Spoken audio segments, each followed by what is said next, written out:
Welcome to another episode of Power Alphas. I'm one of your co-hosts, Sabby Piscitelli, and as always, I'm with my beautiful, beautiful fiance, Mandy Saccomanno. How you doing today, baby? I'm doing great. Welcome to another episode. Thank you guys for listening, and we have a very exciting guest today. Do we have a special guest? I think I could sit here for an hour and talk about his accolades, but I'm just going to give him a brief introduction. This man right here transcended a position. He transcended a quarterback position forever. This man probably changed the way every kid played football on the playground at one point. He's a former #1 pick of the draft, arguably probably the most exciting and best college football player of all time. And in my opinion, arguably, if not the greatest athlete, maybe one of 3 of the greatest athletes to ever step foot on an NFL football field. Not only did I have the privilege to play against this man, I think twice in the NFL. The last couple of years, he's become a good friend, and I get to compete with him on the golf course, which kind of goes 50-50. But without further ado, man, not only one of the greatest athletes and football players of all time, a good man. Michael Vick, how you doing, brother? I'm doing great. How y'all doing? Good. Thank you so much for coming on, Mike. We really appreciate it. Hey, Mandy, I always judge like podcasts or any speaking engagement I do off the intro. Mm-hmm. Sabby, you might have just gave the best intro. He was only practicing for a few hours. Nah, I wasn't even practicing. And that's the thing. Because we golf together and great friends. I know he truly mean it because he told me that. He tell me that all the time. Yeah, like, not all the time, like, just like in random conversation, but it's just like, oh, no, he was the greatest of this. He was the greatest. I'm like, stop. Hit the pitcher wedge, bro. Hit the pitcher wedge. Like, I could so picture this, yeah. And then I'd be like, damn, you ran a 4.44. Like, we go back and forth. Like, we understand each other's careers. So it's always a good time. Well, you know what it is, bro? You know what it is? You just said that. Like, you know, the grind, respect the grind, bro. I understand and I admire what you accomplished because I understand the work ethic, bro. I understand the commitment, the sacrifice, and, you know, the God-given talent is one thing, but to be able to put it into motion and to be able to dominate in so many aspects of your career is that's just special, man. And, like, I feel like when I look at other athletes, it's like, you know, that type of work ethic inspired me to be a professional athlete. You know what I'm saying? Yeah. So I always have respect for all that. I think we all take inspiration from somewhere. Absolutely. You know, as young men and women. Definitely. You know, we looking at somebody, some form of role model, like how, you know, because you look at your, you know, your game or, you know, what you want to, you know, be the best at, and you got to blueprint somebody. Absolutely, yeah, definitely. You know, that's how the dreams start. I feel just, oh man, I want to be like that guy. I want to be like her. Yep. We don't understand how much of role models we are until, you know, a little time go by, and then you got a kid running up to you saying, I wanted to be like you. It's pretty cool. It is really cool. It's like in the moment, it's hard to, you know, kind of believe it all, but then it's like as you get older, because you always bring it up too, like, you know, we could look back at the times and be like, wow, some of our accomplishments and all. But what impressed me the most about you when I first met you, I always tell Sabby, is that, like, you're just so chill. Like, not that I didn't think that, not knowing you, but you're just so chill. Like, you're so down to earth. Like, for all your accomplishments, I was like, he's just such a cool guy. So I love that, which is awesome. Yeah, we always, you know, have a chance to, you know, times we've hung out, you know, we've always, you know, just said, like, look, bro, we always going to be, you know what I'm saying? Keep it 100%. Exactly. You know what I'm saying? Like, we ain't got to keep it real. No, it's 100%. To me, that's admiring. But, you know, before we dive in a couple of things that you've accomplished, I want to go back real quick and just ask you how your upbringing was, what motivated you, what gave you that work ethic, and how it kind of started at a young age for you, where you knew you wanted to kind of go in the sports world. Talk a little bit about how you kind of grew up and what inspired you. Yeah, you know, I grew up in Newport News, Virginia. You know, spending a lot of time in the house with my grandmother. So I got that grandmother's love like, continuously. And you know, in those moments, my grandmother, she was a big football fan. I'm talking about an avid football fan. So, you know, the Washington Redskins, you know, Commanders now Redskins at the time, was always on TV. And you know, I used to just, you know, if I wasn't outside playing with the fellas or playing with my friends, I'm like gravitating to this sport. Like I see this helmet, and the logos was intriguing to me, and it was running around, and I felt like I was a little athletic. So I was like, that's something I think I want to do when I get older. And so it started from that, and then transcending into me maybe like 2 or 3 years later, finding out that they make money doing it. And I'm like, okay. Wait a minute. Okay. This is not too hard because I've been out in the backyard like schooling the little homies. And you can make money from this. So from there, a goal was set to one day try to achieve that. And then I had to find out everything that had to happen in between, but at the same time still navigating, the perils of where, I grew up and where I was growing up at the time. So at a young age, I was like, you see certain things, no, that's not right. I shouldn't be doing that. I shouldn't go down there. Or we shouldn't be here. Yep. There was a lot of those moments that I had to learn to escape from. And so I had to just be a little bit more savvy than everybody else, especially in the first neighborhood I grew up in. And then the second neighborhood I grew up in where I met my best friend. I matured a little bit, and we all kind of like shared the same dreams, and we all wanted to play next level. So we played football every day, football, basketball, baseball. It's like somebody gonna make it in something. Yeah. And so we kind of just stuck to that. So That's awesome. you think like sports kind of kept you out of trouble at a young age? Yeah, definitely. Sports and my coaches. Okay. My coaches being like my role models and my father figures at the time, like was much needed. And a household that sometimes got a little chaotic, and sometimes I didn't understand like certain things that was going on. So I was just like, okay, if I'm at the football field, practice field with my coaches, and I'm in a safe place right now. Yeah, it was like an escape I'm in a good. sense too. Yeah. And building the skills at the same time. How old were you around, would you say, when you first started? 9? Okay. 9. Wow. You play football? Sorry about I played football. I started at 8, and they put me at tight end. They had me at like tackle and then tight end. end. I'm like, yo, I'm like, I was just schooling the boys in the backyard. Yeah, you're like, wait a yo, you second. can't stick me right here. So I remember the coach one morning coming to pick me up because, they must have needed me on the offensive line. Probably was doing all right too. And he was at the wrong house knocking at the door, looking for me. And I looked right out the window and I seen him looking. And he'd look right at me. He was like, come on, baby, we got a game. I'm like, nah, y'all got me at tight end. I shut the window. I shut the window. Nope. And I'll be back next year. Next year I came back 9 years old and different coach, and so I was able to hide from him a little bit. Man, that's awesome, man. That's so funny. Good memories. So obviously you went to high school, played quarterback right away, or did you have other positions as well?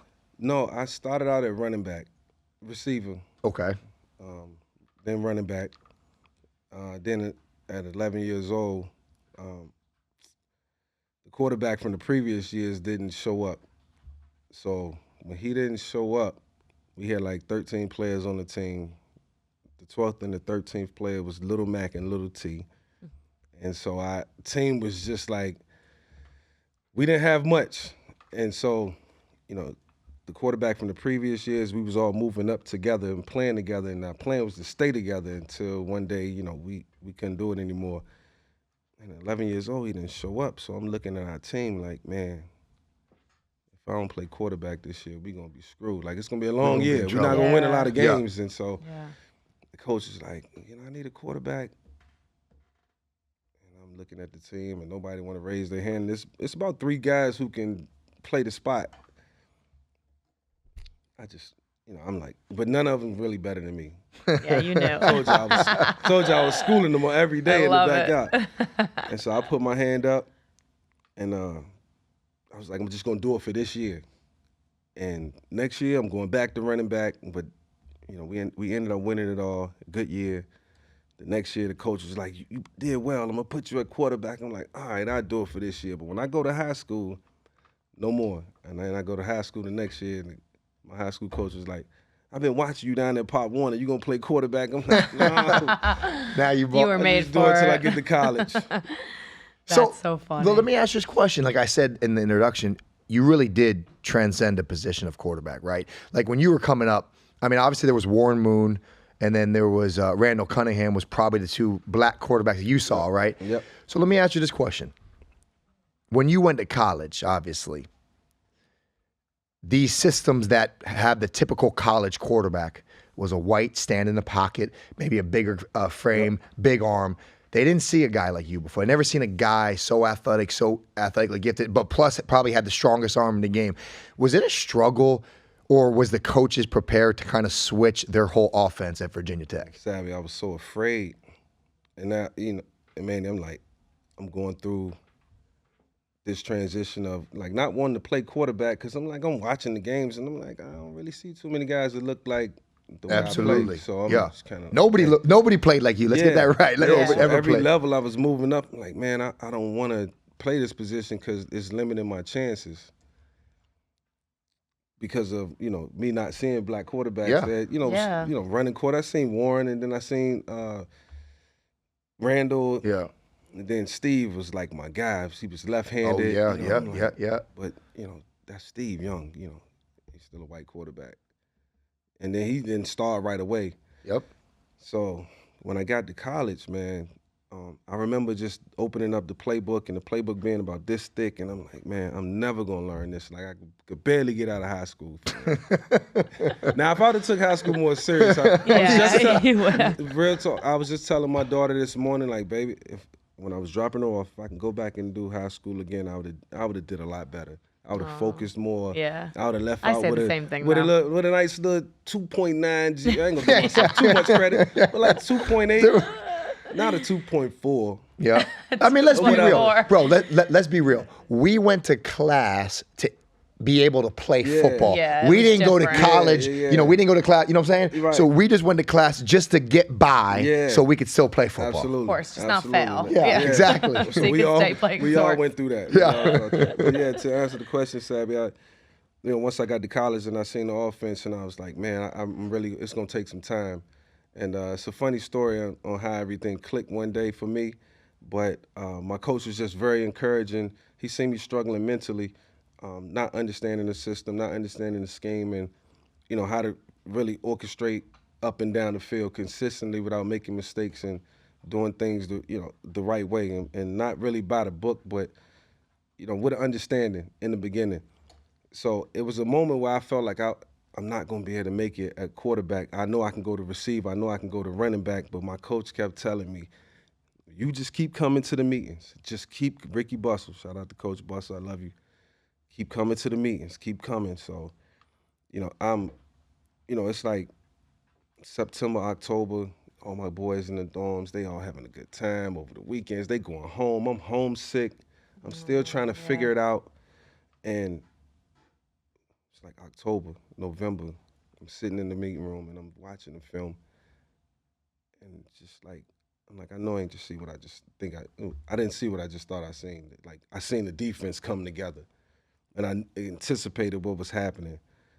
And just the defense and offensive whole thing just clicked to me, and I created an understanding, winning one scout team player of the week 2 weeks in a row.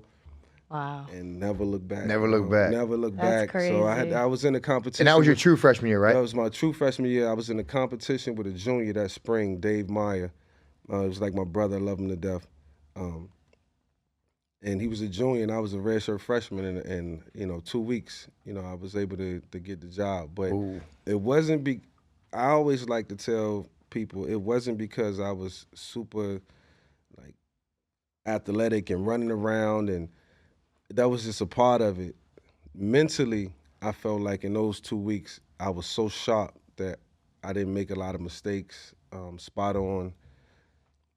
And Sab, it's all about not turning the ball over. And I really didn't turn the ball over. So, and then I made a move, and I put a move on a guy in the scrimmage. We scrimmage on Saturdays in college. Yeah. And it was unreal. it just clicked, started to click, huh? So we got to find that footage. Yeah. Oh, we gonna get it. No, we gonna get the footage. We got to find that footage. We gonna get some footage for you when we do this. Definitely. Serious. Oh, we have to. So Crazy. that's interesting to me, because the reason why I asked that question is because, like, and you kind of said it, shout out to a coach or a player. We all can look back in our careers and almost be grateful for a coach and be grateful for a player that I know personally. I look back and say, I wouldn't be the player I become without that coach or without that competition. So or that's that what, person in my or that life. person in your life. And I think when we're in the moment, we don't really maybe acknowledge that as much. Yeah. But I think when we kind of separate it from everything, you look back and you're like, wow, like, I would never have been that player without that guy. Yeah. So that to me is exciting to hear that stuff. It's like our parents too. Like sometimes they was telling us the right things to do, and you going down the wrong path, and I got this. I know what I'm doing. Yeah, growing up, I'm 16. Back off. Yeah, when you're young, you don't really see it like really that. see it, yeah. And I did the same thing to a lot of coaches over the years, and I'm telling you, son, you just got to do it. And so, mentorship is really important. I take it very serious, especially to the next generation of young men and women who, not just in the sports, but excelling at whatever they're doing, you know what I'm saying, on and off the field. Yeah, I'm sure with your kids, I'm sure you learn so much that you just want to, try to teach them, or maybe some mistakes that you've made or whatever it is. I'm sure it's very inspiring to be able to motivate them through everything. So now, like, at this moment, let's just call a spade, and I talked about it earlier. I mean, you bursted on the scene, on the college football scene, and you started for 2 years before you went to the league, right? 2 years. So it's your sophomore, junior year, and you came out, right? So as a young man, how'd you handle, and honestly, going through it now, how'd you handle that? I mean, you were like an instant sensation. I mean, they used to call you Superman on the field at one point toward the end of your college career. How did you start to handle all the success, and how did your coaches keep you grounded? And do you remember the mindset right there? Did you just continue to grow confident-wise, or was that a point where you were just, kind of like you said, was it starting to get easy for you? It was just super overwhelming. Really? For a while, yeah, just fanfare, and so every time you win, it's just more expectation. And next week we got to win, and we got to do better. And the opponents changing, and so now I'm learning like week to week. Schemes are changing, defenses are changing. It started to become fun on the field, away from the game. I was real laid back, real chill. So I didn't want everything that was coming along with it. I appreciated the accolades, whatever, but it was just more so about just winning. I know without winning and being the best that I can be on the field, none of this, nobody really cares. So yeah. If I go out and throw 3 interceptions, then y'all gonna want the backups autographed. So I'm keeping all that in the back of my mind. I'm staying cognizant. I'm gonna just kind of live in the moment. And even though, I was always just afraid to fail. Like there was some type of motivation of being afraid to fail on the field. Yep. And so that always drove me to be prepared, but not be over-prepared and be stressing about it. Not one time that, I can't say that, I was about to cap. But I was going to say that one time I didn't think about playing in the NFL, but I didn't want that to be the focus. I wanted us to have a strong finish, and whatever we was, whatever bowl game we was gonna go to, and just then go back and reassess the season. Yeah. So I didn't want to. So you didn't have. I felt like the minute I started thinking about the NFL and playing on the next level, like we was just gonna lose the strength. Yeah. It was gonna all go because like it was going pressure. too good. Yeah, it was Yeah. going too great. It was going too good. So again, remind me, your junior year, you guys made it to the national championship game, right? Or was that My freshman year. Freshman year. Yeah. That's right. Your freshman year. Wow. Freshman year. Yeah. So your first year starting. My first year starting. I forgot I'm talking about about that. fresh off the battle with Dave Bryant, and That's right. Just went right into it. Wow. Right into it. I'm like, So you're right away. I was trying to recall that. It was your freshman year. man, right away I was like, man, hold on. I mean, they must have knew it was coming because they started putting me in all these media classes and speech classes, which I needed at the time, and I hated. For like public speaking, man. yeah. Yeah, because they knew me. Shy don't like to talk. He's real quiet. And the media gonna be all over this. Oh, and so they seen it all click for me too. So they like, if you see a consistent pattern in practice, and Sabby, Yeah. you just doing the same thing over and over again. They like, he gonna do the same thing on the field as Yep. long as he bring that prowess, as long as he, he'll, he bring his heart with him. Yep. What it that's what Absolutely. it take. So they was getting me ready for it. I was like, man, Wow. but I'm still afraid. I'm still like, man, y'all think it's gonna go good. I don't know what James Madison, my first game. I don't know what they gonna bring. They might. I just remember running on the field that first play, and just looking in the sky and saying, God, if this is what you want for me, That's awesome. This is it. I made it. Like, it was a moment. I was like, yo, I made it. Like, that's chills, bro. That I'm really talking is. about Yeah. while I'm running out there and just nerves, just like my backup. So we roomed together all year. He just kept telling me, because, you know, all week I'm like, man, I'm so nervous, man. I don't. Like, man, you gonna do fine. Yeah. It's gonna be cool. You just do what you do. He was always it's gonna be fine. I was always in the back of my mind. Second play of my career, I ran a 70-yard touchdown. Second play. Wow. You know what's crazy? That's crazy. Dude, you know what's funny? My first start I ever. needed that. My first start in college football ever. My first pass play ever was against LSU. I picked it off. For real? First pass play. First pass play. I Oh. picked it off. We were playing LSU and they tried. Who was the quarterback? Well, it was funny. Was Jamarcus. No, Jamarcus came in the fourth quarter, but they had what was his name? Randall something, but they just won the national championship the year before. But that's funny you say your second play of the game. Yep. But it's kind of like you said, I can sit here and relate to you when you say like all of a sudden it starts to click. It starts to get more confident with each play you make. And that's why like I look back and, you know, listen, like I said, I had the privilege to play against you, and now we're boys and all that stuff. But, you know, I was a fan when I was a kid because I was inspiring to be a college football player, right? So, like, that's why I asked you these questions is how in depth, like, you go in the mindset of where were you at that point and where did it click for you? And obviously, you just started to gain more and more confidence and you took over that college world. And, like, for me, it's like I admire that because that was what I worked every day for. You know what I'm saying? Yeah. You was in the grind. I was in the grind just like you. Yeah. You know? And for me, like I even, you know, I asked Mandy this. You know, she just got a WWE and she was also obviously like huge in the spotlight. Her social media presence is huge. Yeah, she was double champion. And, you know, even Mandy was wanting to ask you a question about that because she went through a lot of you know, obviously social media wasn't as big back then when you were on top. Yeah. But with her, thank God. you know, right? You're lucky. But that's what she wanted to ask you that question. So go ahead and talk to me. No, yeah, and I wanted to bring up something as well when you said about how you were kind of always so, you know, you had a lot of pressure and it was a little overwhelming at times. And I know Sabby always talks about it during his careers. You know, he just always like.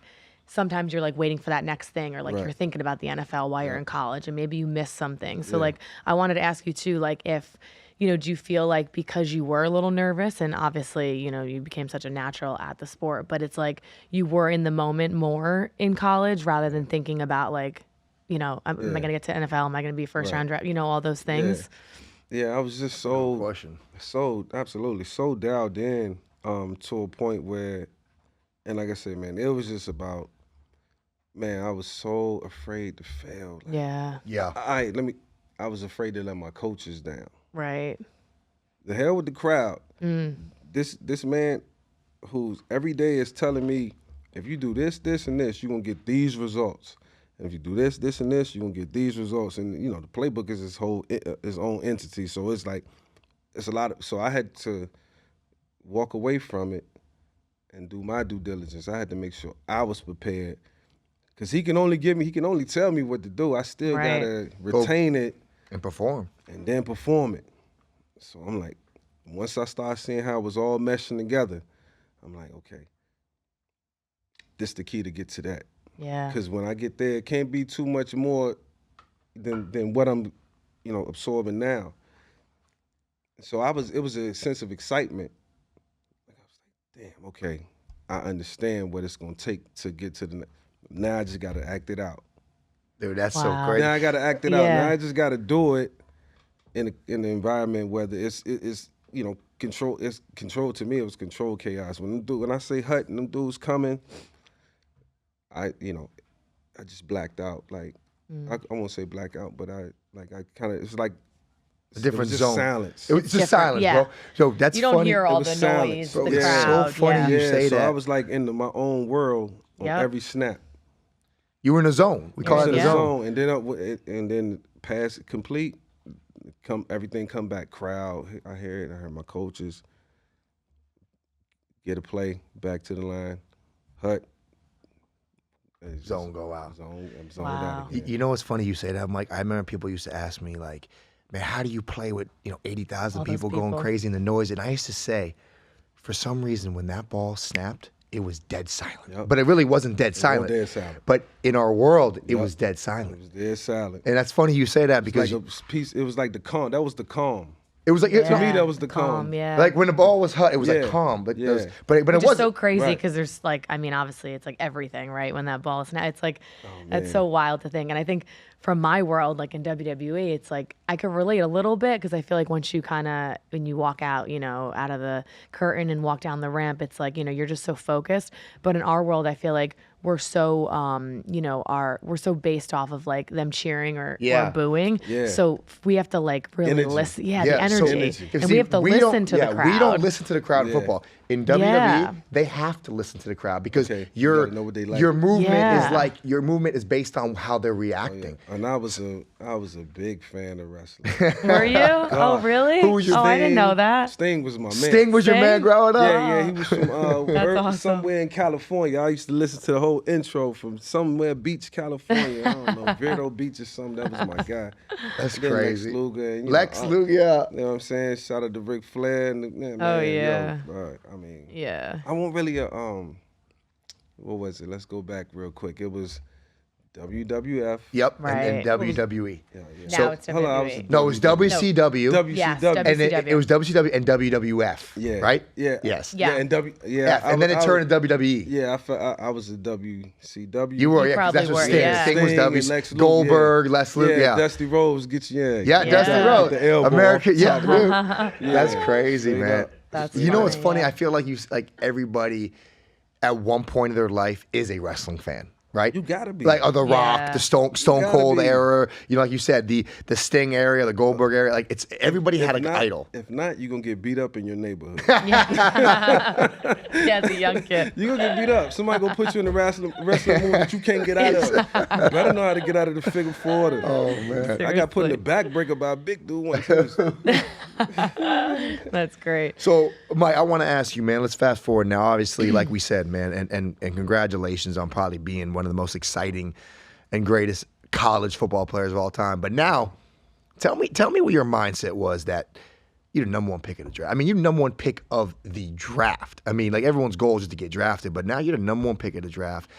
Obviously, you get the keys to an organization that say you're our guy. Like, talk to me a little bit about that pressure. What was your mindset, and is there things you regret or things you would do different at this time? Talk a little bit about that, because that's something that people see you and wow, that Michael Vick, wow, look at that guy, number one pick of the draft. They don't understand sometimes the struggle and the mindset of what you go through. Yeah, I just wish I could have had one more year of college. Really? Just to mature, play another season, get some more snaps under my belt, not come out as raw. I just learned my system in college, so it's now time to learn a NFL system and with more pressure. And I'm like, well, for the next 15 years, it's gonna be that. What I just left in college, I thought it was, I thought it was over.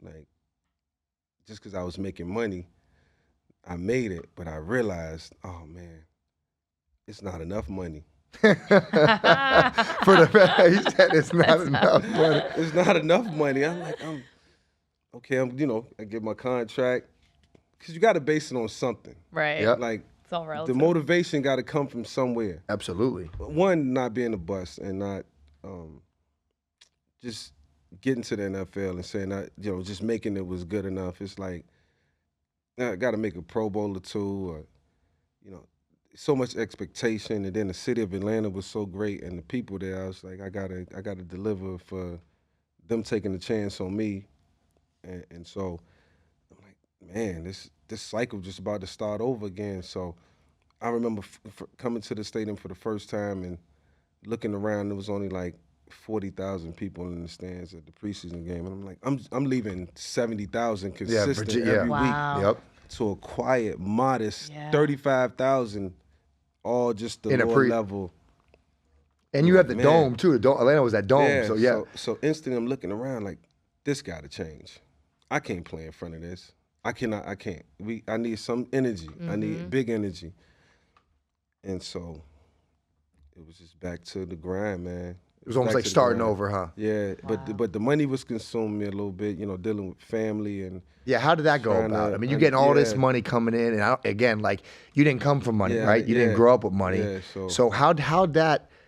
Was it hard for you that you were getting tugged in so many different directions, bro? Yeah, it was hard that I didn't understand finances. You know, Okay. if I wasn't How old were you at this time financial. when you got drafted? I was 20. 20. Oh I was my 20. gosh, you're I so mean, it's young funny, man. My too. mom was just talking about it a couple of days ago. I was like, she showed me a picture. My friend sent a picture. I sent it to her, and she was like, you was that young with all that money. All that money. Oh my gosh. And so, You don't know what to when do. you're young with that money, you need some. Now I need more mentorship, more leadership.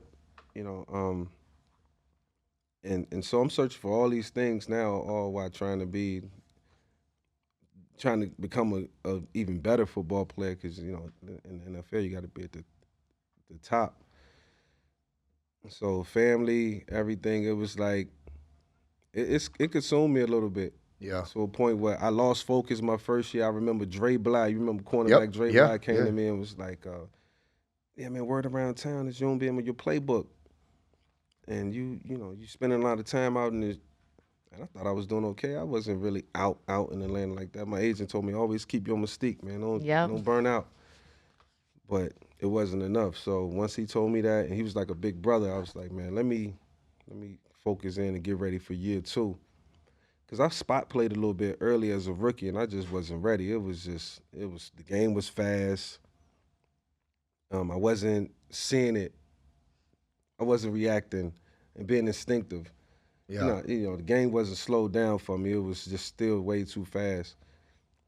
And so I played a little bit early, and then it wasn't until the end of the year where I kind of got my groove. So early, you thought maybe so that's a good point because I watch and you watch obviously this draft. When you watch some of these quarterbacks that come out, okay, and I know a big thing is which I'm in disagreement, but a lot of these things people say, oh, he's a first round bust. But how much do you think is predicated in going to the right system? There's a learning curve, and people expect, especially you, I mean, you've been the number 1 pick of the draft. Yeah. They expect someone that goes in the first round to come in and start day 1 and dominate. Yeah. But that's not realistic sometimes. Yeah. And even a guy as gifted as you were, like you just said, you had a learning curve. Yep. It didn't, it wasn't slowed down for you. So that's what I think. Talk about that, because I see I hate when I hear a first, second round bust, because I believe being there. I mean, I was a second round draft pick, right? And I remember I went through it in Tampa. I had all these expectations. I had a couple good years, and then I had one bad year, and they almost kind of called me a bust a little bit. I'm like, hold on. That has nothing to do with my ability. It has to do with situational play. So even you speaking about that is surprising to me, because again, you were so dominant off everybody in college. You were so dominant, number 1 pick of the draft. But for me to hear you say that, it's kind of like, I hate to say it, refreshing, but I think it's people don't talk about that enough for these young athletes coming out of college. Us young athletes, men and women, if you don't have the proper coaching, you're not going to reach your full potential. I mean, you can kind of use me as an example. I felt like I didn't make strides until I got with Andy Reid. Bro, Mike. Yeah. Like, I mean, the way I was taught, the way Andy was teaching me and Andy could only do so much, but Andy was also putting people around me to help me understand how to play the game. And it's funny, man, I was with the GOAT the other day, TB12, and we was talking about, I was telling him how, when I really learned protections, like how to pick up a blitz. Yeah.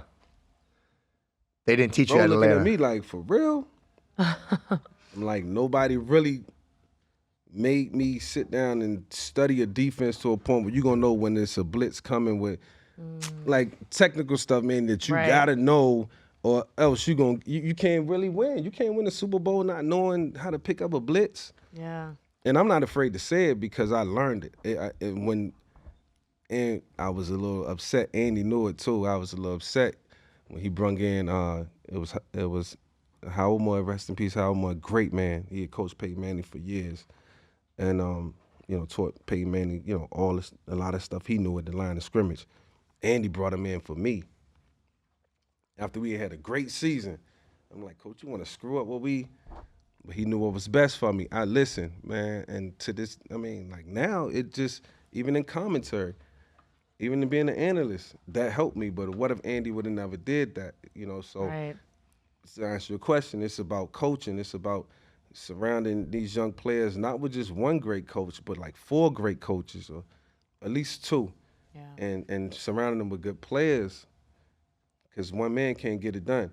So, I think when these teams are drafting these quarterbacks and drafting these players, they got to be conscious of, the decision that they're making, because not only do you have to make a good decision with him, you got to surround him with the right people to help him even win a game. Yeah, it's a huge part of it. You know what's so crazy you say that, Mike? 2 things I want to piggyback on that. One is, people ask me all the time, what's the difference between somebody who plays 5 years and makes $5 million or someone who plays 10 years and makes $50 million? In my eyes, Mike, it's not to do with talent, because everybody that gets to the NFL is the best of the best. Yep. It's about being in the right situation, the right team, the right coaching staff, and being on the winning team at the right time of your career. And I hate to say this, and I'm going to ask you this question because I've gone on record and said this before. I've had some of my worst coaching in my whole career in the NFL. And I actually look back and I'm disappointed. It's crazy, right? No, but I want to ask you, because you just said it. You said you didn't have your best coaching until Andy Reid. I mean, Andy Reid was what year for you? What was that? Andy was like year 9. Like 9, bro. Oh my gosh. Most people don't even make it to 9 because of the coaching. And for me, like Gruden drafted me, okay? Coach Gruden had an incredible staff. They just won the Super Bowl a couple years before. I went there. I played 2 years under that staff. It was the best football I ever played in my life. When they fired Gruden, we were the worst team in the league the next year. I had some of the worst coaching, Mike, that I had better coaching in high school. And for me, it made me scratch my head because we, young kids, we work our whole life to get to the NFL. We work to get to the pinnacle, and then you get to the pinnacle, and like you just said, your career can be dictated on things you cannot control, and one of them is bad coaching. Yeah, you. It's like every box got to be checked. 100%. Every box got to be checked. It's like you can't not teach it all. So, and I had great coaching. I made the playoffs with every coach I had. I made the playoffs, and we found a way to make it work. And then, it was always a time where some years was better than others. Some years we didn't. But when I look back at the years that we didn't, somebody had to recognize it's a flaw in his game somewhere. Yeah, absolutely. You know what I'm saying? Absolutely. Like, what they doing and how because like anything, people are gonna watch. You gonna watch your opponent. Absolutely. I'm trying to get a read on. I'm trying to Where's get his one weakness? up on you. Where's his one weakness? at? Yep. And so people was looking for that one weakness, and when they found it, they attacked it. Absolutely. And that's the thing with someone like you guys being in the spotlight too. It's like the pressure is already so high that you're the first one to blame is you guys. Like a lot of people, coaches and stuff like that, they don't want to take accountability. And I think that's like a lot of different sports. It's not just football. Andy Reid seen my one weakness and was like, I'm gonna address that. Really? But that makes incredible coaching. And that's why, for me, why I get so upset when I hear a first, second round bust. Now, don't get me wrong. Some of these guys go first, second round. They take the money. They don't work hard. But most of the time, like, you have a player who was real successful in college. Let's just take a DN, for example. Yeah. Say you have a DN. It's a rush DN. Okay? Boom. Upfield DN, go get the quarterback, right? All of a sudden, he gets drafted 5th overall. But he goes to a defense that's asking him to 2-gap. Yeah. He's never 2-gap before. Yeah. So now he's going to go there, not be productive, which should be for a 5th pick of the draft, right? All of a sudden, they're going to say, oh, man, he's a first-round bust. Yeah. Well, hold on. You're asking him to do something totally different than what he did for 4 years. Scheme. Exactly right. So for me, sometimes it blows my mind when they draft a player that doesn't fit their scheme, and then they have the nerve to call him a bust. That was your mistake. You're right about that, man. That was your mistake. Yep. Like even with me, when I went through, I was a quarter safety in college. I was very aggressive down. I led the country in interceptions because I went for every ball. Right. I got drafted by Tampa too. That's a soft prevent defense. That's not who I was. That puts it in perspective. But you know what I'm saying? So for me, it's like I get upset when because when you, like I said, you get drafted, that's an incredible accomplishment. That's in the 0.0 percentile. I just get upset because there's other factors that come into play when you look at players' careers that they don't I guess people say, oh, they don't turn out like we thought they were. But hold on. How did you think they were going to turn out if you didn't put them in the right situation? Yeah, or at least when that player failed, get him to the right situation. Exactly Go back right. to, don't just let him, fall off the face of the earth. I feel like sometimes he couldn't learn my scheme, but that's just not what he do. It's not what he do. You know what I'm saying? You That's can't ask me to go be Tom Brady when I'm really like Exactly right. I'm more of a Steve Young type of mode. Like, yo, do what he do, and let him do what he do. So yeah, man, it's truth to that. When the guys go into a scheme or get in a situation where it's not in their favor, longevity is out there. And like you said, how many times do you see in the NFL a player have a good couple years at a scheme, get paid, go somewhere else, and they don't fit that scheme and they disappear? In 2 years, they're out of the league. And sometimes it's not their fault. They might have chased the money, but it's not their fault because they weren't suitable for how the coaching was coaching them. And like you just made a good point. You said, Andy Reid took your weakness and found it and made it your strength. That's huge, bro. That's career changing. Man, Andy he used to tell me all the time, man, if I had you when you was young, with multiple. Oh, no question. Forget about it. At least one. I'm not gonna say multiple. I'm not gonna give myself that much credit, but I feel like because he knocked us out in the NFC Championship game, Donovan. And, really? When he was with the Eagles, right? He was with the Eagles. And you were with Atlanta, right? So that would have been me.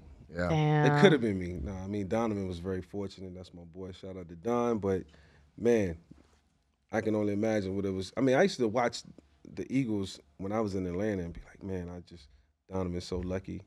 The stuff that they doing, it's like, and just, I watched a lot of different offenses and a lot of different players trying to kind of mimic what they was doing and duplicate what they was doing. Absolutely. That's what's working. Absolutely. Yeah. So one question I want to ask before we kind of wrap this up a little bit, but Mike, you obviously you've been an icon, you've been an idol for a lot of kids, a lot of inspiration to people growing up. Talk a little bit about, before we end this podcast, man, what would be some advice to some of these young kids, maybe your mistakes and what maybe you would do different, but what would be some advice to these young kids out here today trying to make it? Yeah, I think, you have to find that one person in your life or two people in your life that you are not afraid to ask questions to, that you lean on for advice, because you don't have all the answers.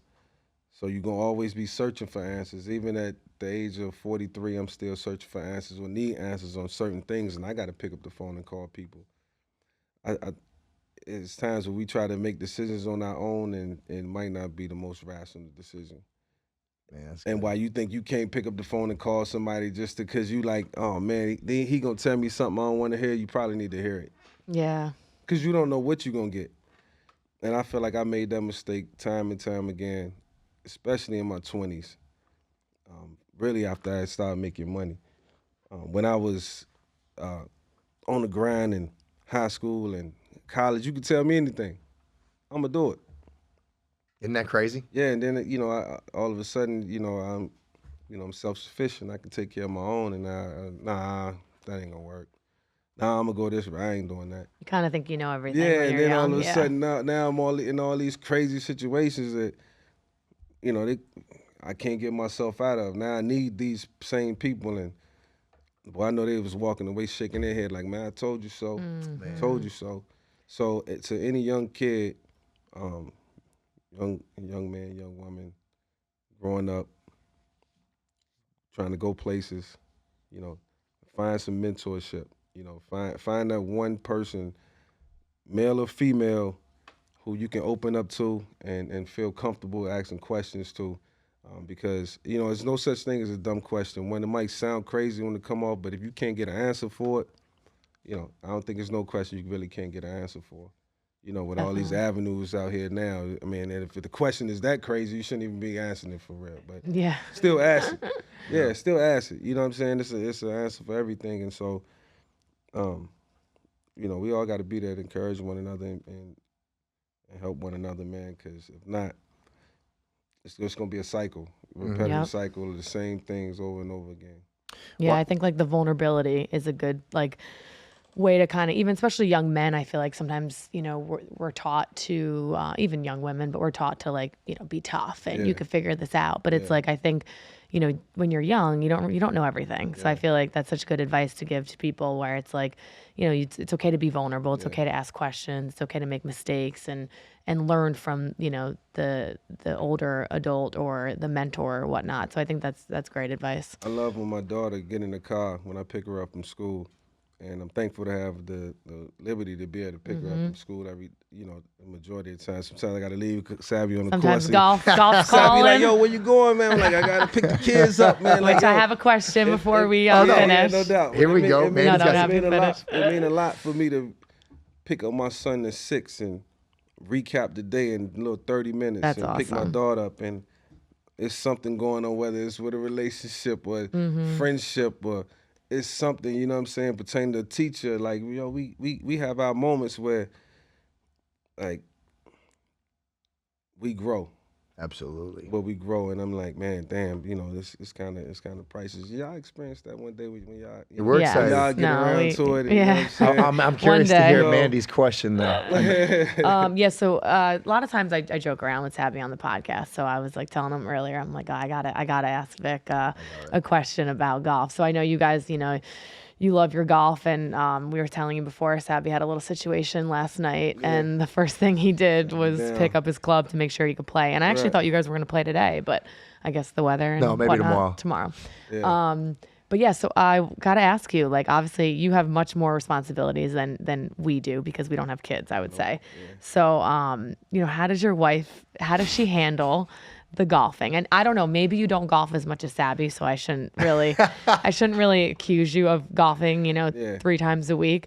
But I know he jokes around about it sometimes. So yeah, give me some advice. Nah, should I be calling your wife right now? Tell her what it is, Mike. Just being honest. I mean, I feel like I should have more time to play golf or be able to play at least a couple more rounds a week. I love it, Mike. Yo, no, I love it. More, Mike. Nah. He don't play as much as Sabby, though, I could tell. Yeah, because I got to tiptoe out the house sometimes. Should be looking around the corner like, hey, where you going back to the course?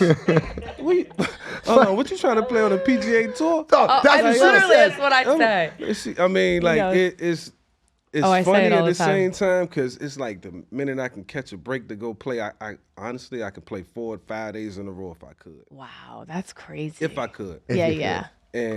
But I know that's just not. It ain't gonna work. It's not gonna work. Yeah. It's not gonna work. Sabby tries sometimes. Yeah. No. He's lucky right now. I told him, I said, you know what? I don't even want to get on you too much because we're blessed and I'm grateful for everything. But like when we have kids, like your life's gonna change a little bit. But so I love when you call sometimes. No, Mike you're says like, it though. listen, I got something for my kid. I can't. I hear on the phone. I'm like, I can't. Listen, but I said that to Mike though, and I say this to her. I said, listen, I know life always changes, right? Yeah, More responsibilities, things could change, businesses could change, kids.